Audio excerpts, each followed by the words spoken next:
And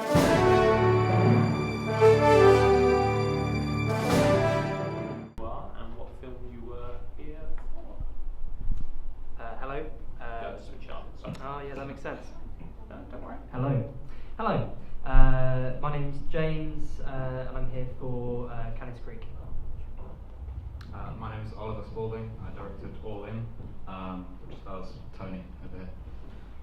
Tell us a little bit about how you came upon or wrote your project and how you walked through some screen. Let's start with you, James. Going over. So Canis Creek was basically an amalgamation of me wondering what happened if you mixed Scooby-Doo with the Blair Witch Project, and then possibly a little bit of The Office, What We Do in the Shadows, kind of Spinal Tap, those famous mockumentaries, chuck that in the mix and see what comes out at the end of it. That was essentially the process. Okay, and how long did it take you to make it? The week of filming production was a short period, it was only 5 days. Pre-production was 3 months approximately. Writing it took about 2 months beforehand. Basically the film was produced as part of my final year at university, so it was kind of a graduate film coming off the course. I've been kind of thinking about the concept and writing it over the course of a few months, and then spent the majority of third year developing it and then piecing it together. So I guess this film is the result of a certain fascination with the concept of gambling addiction. I befriended a gambling addict basically, and then kind of became fascinated by the subject because I previously hadn't kind of given it much thought, but suddenly realised how much it inflicts certain people's lives and how it takes over everything. So I wanted to explore that subject, and I also wanted to try and explore it within the realm of poker, which is kind of something that I respect in relation to it. So I wanted to try and create a film that emulates the actual experience of sitting at a poker game and try to recreate that, the pacing and the tension that you see at a table. It was pretty difficult to kind of get off the ground. I had the script for a while. Tony had been attached for a while, but it was just quite difficult to get that many people in a room all at once with a pretty tight budget. When we shot it pretty fast, we shot it in like 3 days, and there was some complications during that time, but I think we got some good stuff. And then it took about a month or two to edit. So it was quite a speedy process all in all. Getting it all together was the difficult part. And now here we are. Tony, how did you come to be attached to the project? I worked with a guy called Alan Colton on a couple of features, and Alan worked with Ollie before for something else. I think Ollie had seen some work I've done and asked if I'd get involved, and as most actors do, I went straight back to Alan and said, well, who's this guy before I get involved with him, what does he do? But he turned out to be remarkable, like most of them are, that you've seen it today. The talent's unbelievable, and the quality that you guys are shooting in now is second to none, unbelievable. So I do take my hat off to all of you that have got stuff in there. The quality is fantastic. He sent me a script over. I know nothing about gambling. I know about addiction, but not gambling. And researching was really difficult because gamblers don't open up to you, full stop. So, and it turned out that someone very close to me, I didn't realise had a real gambling problem, and I never even realised this until I started researching this and noticed a lot of the telltale signs were the same as a guy that I know. So I think it's a really good project. I think it's good because if it's drugs, if it's alcohol dependent, we can see it, it stands out. Gambling doesn't. Gambling is really dark, it's all underneath the table. You don't know these guys are going through any of this. They lead such a double life and they play it so well until it's too late and everything's gone. So yeah, that was pretty much how I got my involvement on it. I liked it, I read it as we all do, and I just thought it was a worldwide thing to get into. Do you see the whole addictive personality thing, that's what we tend to classify these people as now, don't we, with gambling habits? Do you see this kind of eking into more and more into the sort of film roles that you're doing or being offered? Yes and no. I mean, this was really difficult, I've got to be honest with you. The deterioration of me in this wasn't acting alone. It really did get to me in the end. It was pulling me to pieces. And what was worse, I am married, I have got kids, and it put me in a world of being torn between two worlds and lying to people that you love so much it was destroying me towards the end. It really was. I think if it was a feature and I had to do that, I don't know where I would have ended up, to be honest with you.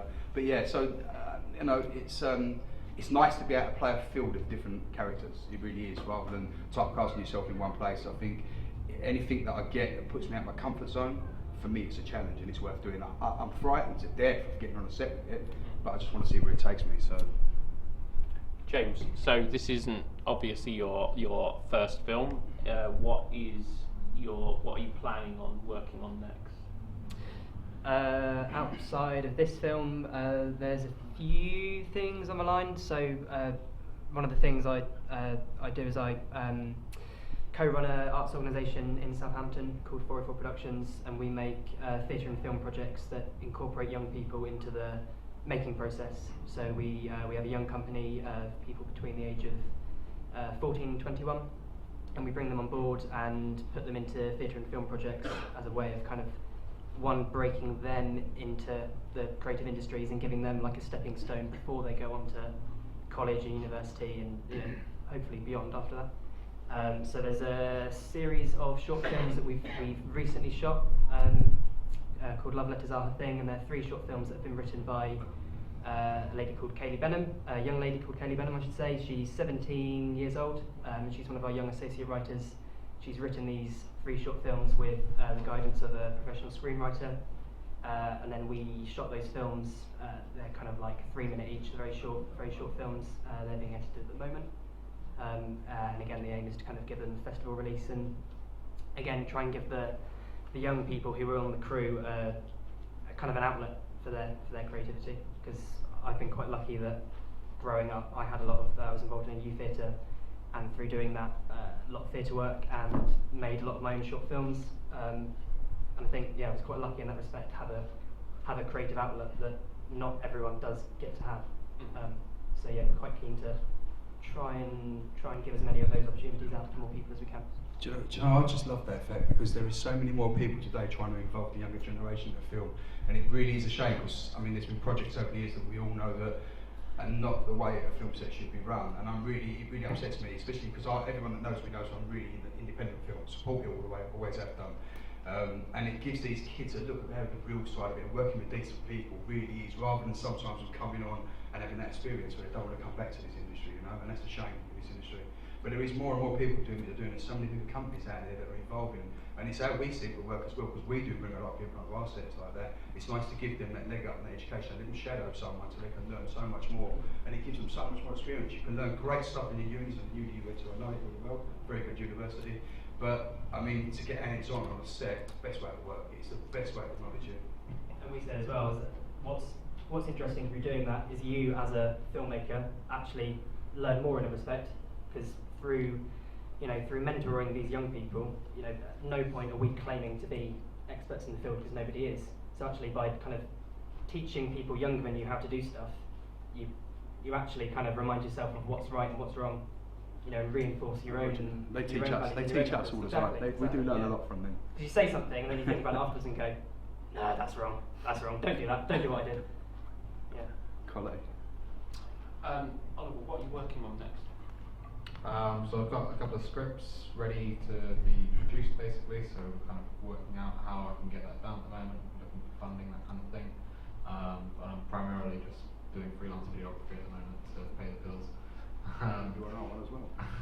And working on Innocent Candy at the moment as well, which is a Canis-based film. And so we're looking to shoot that. Well, it's half of it's been shot. We're looking to shoot the rest of it in the coming months. Can you tell us a little bit more about that? I think Tony's probably the best person to speak about that. He's attached as a producer. If you want to give it a little introduction. Innocent Candy is a film. It's a gritty drama. I don't want to call it a gangster film, because I don't really like the fact that it is a gritty drama. It's about a London-based family that's mother's passed away, father died years ago. The brother is a complete idiot, so the sister takes over. And the 2 enforcers that work for them, one came over from the States from years ago, met an enforcer for another family. He worked for another family abroad.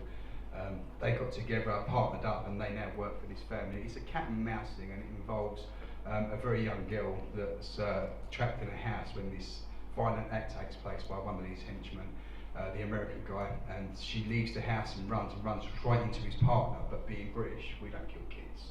not, and he wants to get rid of the child. So it's a feud between these two and a family twist where this American guy blames everything that's gone wrong because he's disappeared with a child on this one, and they're forever chasing him through the family to find out what's happened. So it's, but yeah, I mean, it's, you know, we've got John Oldman's with us. I mean, I've worked with John a few times now. Everyone knows him probably from Nasty Nick from EastEnders, but I mean, Quadrophenia was my thing with John back in the day. Daniel Held obviously was with us. Eddie Peel, which we haven't seen about for years since London's Burning. He's come out of the woodwork and he's in with us. So great guy. I mean, you know, he's a BAFTA-winning actor. You know, which a lot of people don't really know that Eddie's got it. He doesn't really talk about it. He's a very humble guy. You know, but yeah, like I said, we're halfway through. We're going to carry on. In July, I think early part of July, we're going to shoot out. We've only got 12 days left to go. Distribution's in place already. ITN Stuart, so it's going to go America. It's just worldwide, so they've got their deal already. I picked that up when I was in Canis this year, so I've got it signed in. And you know, see what comes from the rest of it, I suppose. Your film. Do you think you would? Sorry, to yourself. Do you think you would tackle a subject as hard hitting again in a hurry, or would you like to look at something a little bit more? It's a good question. I kind of want to do both, to be honest. So I'm not entirely done with this because you know, whenever you finish a film, you always look at it and think I would have done X, Y, Z differently, and then it grates on you. So I think I definitely want to go back and kind of explore the theme again because there's so much to explore that you can't get it all done within one story, especially a story that all takes place in kind of one room over one night. So I definitely want to explore those kind of dark themes again, but I also do want to balance that out with something a bit lighter, and I've got a few projects in mind for that. So from the moment that you completed and you started sitting down and editing the film, because we had a little conversation outside, and how long did it take the film edit to come together? Because you hinted at the fact that potentially you may revisit. You know, was it one of those things that you just kept revisiting and revisiting and revisiting and tweaking? Because some people, they're able to just like finish their film and let go. And well, it was difficult because I had the screenplay and I'd kind of optimistically thought that it was. You obviously go by a page a minute generally, that's the rule, and I think it was 35 pages, maybe a little shorter. I can't quite remember. And so I didn't really want to make a 35-minute film. I kind of wanted it to be tapped down, and I thought that the explanation of all the different cards and stuff would basically reduce the film, so it wouldn't be a page a minute. It turned out that it didn't. It actually did the opposite, and it was so the running length is not entirely to my satisfaction, but I felt it couldn't really be any other length because it needed all that pacing. The way I'd made it, the way I'd written it, it kind of needed to be paced that length. So it's kind of at an awkward length where it's neither like a decent length short, and it's kind of verging on being a feature, so which is apparently some people call a featurette. So I don't know. I would potentially be interested in remaking it or like reapproaching the story and the character with the aim of making it a feature film and kind of exploring more of the character's life. So that might be something I would look at doing in the future. Do you know the funny thing? The funny thing was, he brought it to me after. When he said to me it's 39 minutes long, I went, but it's short, you know, I'm not like, where we going? So I thought I'd sit down and I'll watch it and I give it. The first thing that rang out when he said to me, I'm not putting no music in it. If you guys can't carry an audience with acting, I'm not going to, and I've just thought, well okay, well, that's the first one. But the second thing was, when I actually sat and watched it the first time, I mean, it's 39 minutes long. But for the first time watching it, it doesn't seem 39 minutes long. So it flows. And I said to him, if you cut it anywhere, the problem is, because of the length, you're going to destroy the flow, and it might get to a point where someone will yawn and go, I've had enough, I'm leaving. So it was a difficult call to make, but in the end, that's what we said. But I talked to a few people, as I know quite a few of you that run different festivals, and they all said to me, no, you know, we've got this new thing now, featurette, we can put it in and it runs under that. And I thought, we'll just leave it be and we'll run with it and see where it goes. But I mean, like I say, the scores at the end is me bending his ear on saying, you've got to put something from it. I mean, it needs to have a little bit of something, you know, it's not like, but yeah, we got there, and I think, like I say, definitely, I've seen it quite a few times, and 39 minutes just seems to flow past on it when you're watching it, because you're never sure what's coming next, because there's so many base characters in one room, which was the hardest part to shoot, because everyone's so different. So it did make it difficult to shoot that bit, but like I say, the flow can't be, I think the flow is very good with it. You've done something really, really well as well, which is you hooked people within the first 3 to 4 minutes, and silly as it sounds, when you're making a short, it's a really difficult task to do. So, you know, I've got to commend you there for that. So have we got any questions for the guys at the front? Gentleman at the back. Yeah, I was wondering where you kind of like find the actors, whether it's kind of through audition or through agents or whatnot. Should we go down the line? Yeah? Yeah, sure. Come on, James. Yeah, there's I mean, I was quite lucky in my respect that, as I mentioned earlier, from having a theatre background, I've been quite lucky to know quite a lot of actors and quite a lot of people who delve. So yeah, I managed to speak very nicely to some people. Generally, from a student perspective, having just graduated last year at university, we often look at Mandy, Spotlight, their kind of network, what do you call it? Social networking, I guess, for professional industry actors and crew. I mean, it's very difficult to narrow down on those mediums because you're essentially going off a headshot and then a description and a showreel, and often, yeah, as useful as showreels are, it's quite hard to judge a person. I don't know if you guys agree, by a video, because you're only seeing performances. You're not, you're seeing something that's cut and filtered. You're not seeing the person that you're going to be working with in the room. So yeah, that's quite a tricky process. But like I said, I managed to. Yeah, I was quite lucky. Yeah, so I use Mandy as well quite often because it's a really good resource for finding people all over the country. But I had quite a difficult time really casting this film because I had a few dropouts with literally like a couple of days to go. So I had to make some last minute changes and changes to the script and stuff like that. So it was all over the place. Tony was attached from more or less day one, and that was you were kind of the fuel to keep going really because you were attached, and so was Alan. I'd worked with Alan on a previous project, and then he was how I got in touch with Tony.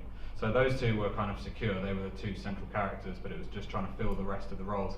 And it's difficult to get people to do that, especially if they've kind of got supporting roles, because obviously a lot of the time, if people are going to do student films and drive halfway up the country, they kind of want it to be worth their while. And often you have to try and convince them that it's going to be, even though they don't have that many lines or much screen time, and might end up being edited out like entirely. So it is tricky, but you just gotta grind through it. I had sent hundreds of messages to people, and it's got to be done. Can I ask, are you guys filmmakers then? He's a scriptwriter and I'm an actor. Right, okay. So you know, one piece of advice I give to any of you guys that are filmmakers is please do not be frightened of approaching direct. Yeah, the system over the years, especially with us in the independent world, it's changed. We don't live by certain rules anymore. The industry has changed so much in the last 10 years that I've seen as an actor. So please go direct. It doesn't matter what you're going to get a no. You don't get shammed out anymore. You don't get that where they're going to be tracked down and no one's going to speak to you again and no one's ever going to work with you again. It just doesn't happen, So go direct, ask people. There is so many actors out there now. Billy Zane to be one I was with recently, that's one of them, that does a lot of independent work for free now because he loves the independent world. So there's a lot of big actors out there. If you've got something good enough that goes over and they like it, they will jump on board. So please don't be frightened to ask. Ask, always ask. It's funny you say that because I actually came with the intention of trying to give out like CVs to directors and stuff like that. I don't know if you guys would accept that. 100% do so. Listen, I've got a pocket full of cards up there. I do it all the time. I'm the world's best networker. Spencer probably tell you I network everywhere. Wherever it is, I'm there. And it's the best way to go. In this industry, it's like any other job. Sell yourself first. You're the one that's important. You've got to be nice. You've got to be likeable. This is an independent world. We're going to spend 18 hours a day with you on set. We don't go by laws of time. So I need to know who I'm working with, going to get on with. So it's all about you first of all, and the way to do that is to network. Forget the business, go out, talk, make friends, talk to all these guys that are the directors, because that's what I've done all my life. Especially with these sort of guys, because these are the guys that are the new wave of the industry. They're broken through, these are coming up now. So these are the ones that are going to carry forward, and believe me, favours and doing things for people and helping other people out, it does last in a lot of the genuine people, like Ed's, and later on in time you get picked up again. So yeah, just do it, keep doing it, don't stop. You mentioned a little while ago about Billy Zane often doing work for free. When people are breaking through, you do end up working with a lot of people. You end up doing people favours, etc. Some people lose track of what they're. How do you manage to keep people engaged when you aren't necessarily paying them what they feel they deserve? Oh, that's a difficult one, that is. As a producer, or as an actor. I don't know, again, it's the same sort of thing, you know, I never put my hand out to someone, and that goes to anyone that's in the audience. If you're making a film and you need something, I'll give you a card, I'm always on hand to help, it doesn't bother me. This industry has always been my passion. You could go somewhere else, but you lose the fire. For me, sitting around a table read with 30 people that are the strangest characters you've ever seen, but they've all got one thing in common, it's the passion of what they're doing. It's the highest high you'll ever get in this industry. And we lose that later up in the chain. You get thrown into a trailer, forgotten about all day long, and come down to do 4 minutes on a set for all day long. It's not the same.